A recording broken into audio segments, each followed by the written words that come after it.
প্রধানমন্ত্রী শেখ হাসিনার উপহার হিসেবে পঞ্চম ধাপে আরও 18,500 ভূমিহীন গৃহহীন পরিবারকে জমিসহ ঘর দেওয়া হচ্ছে।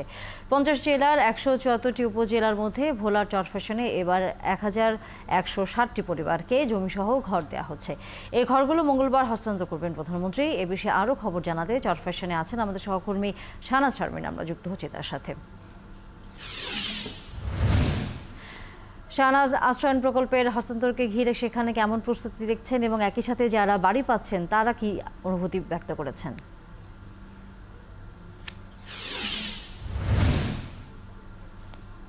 ধন্যবাদ তানিয়া। আপনি যেটা বলছিলেন, প্রায় ঈদের আগে 18,500 মানুষের মুখে আসলে হাসি ফুটবে।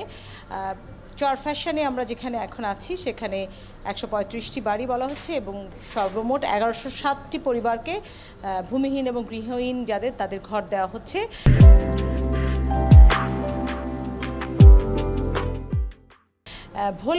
পুরো ভোলা জেলায় আরও 3টি জায়গায় সব মিলিয়ে 2,217 জন গৃহহীন বা ভূমিহীন মানুষকে ঘর দেওয়া হবে।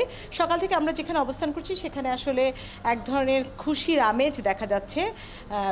সব বয়সী মানুষেরা এখানে আছে। তারা যেটি বলছেন, বয়স্ক মানুষ যেটি বলছেন যে তারা দীর্ঘদিন নদী ভাঙর অঞ্চল, এই নদী ভাঙর অঞ্চলে আসলে তারা গৃহহীন অবস্থায় ছিল, কেউ বেড়িবাঁধে, কেউ খোলা আকাশের নিচে।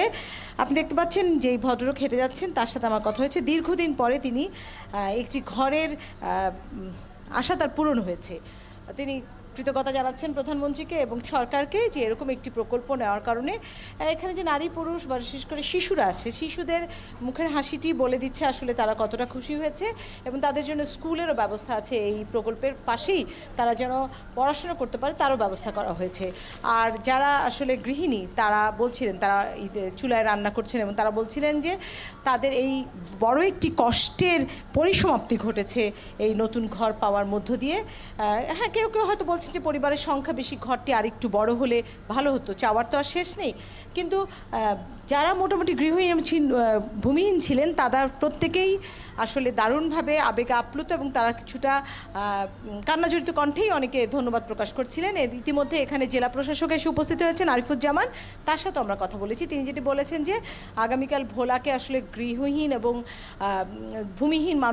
ভূমিহীন মুক্ত ঘোষণা করা হবে। এই প্রকল্পের মাধ্যমে ভোলা আরও এক ধাপ এগিয়ে গেল এবং একই সাথে আশ্রয়ণ প্রকল্পের মাধ্যমে যে ঘর দেওয়া হয় তা সারা বিশ্বে, দেশে বিদেশে এটি আসলে প্রশংসিত এবং বলা হয় যে এই প্রকল্পের মধ্য দিয়ে আসলে বাংলাদেশে এসডিজি অর্জনের যে পথে হাঁটছিল সেই পথে আরও এক ধাপ এগিয়ে যাচ্ছে এবং সরকার এই প্রকল্পকে আসলে তার অগ্রাধিকার প্রকল্প হিসেবেই দিয়েছে এবং ভূমিহীন গৃহহীন মুক্ত বাংলাদেশ ঘোষণার জন্য আগামীকাল এই প্রকল্প যখন উদ্বোধন হবে, আজকে এই চরফ্যাশনে সাথে সাথে লালমনিরহাট এবং কক্সবাজারও প্রধানমন্ত্রী যারা ঘর পেয়েছেন তাদের সাথে তাদের অভিজ্ঞতা শেয়ার করবেন।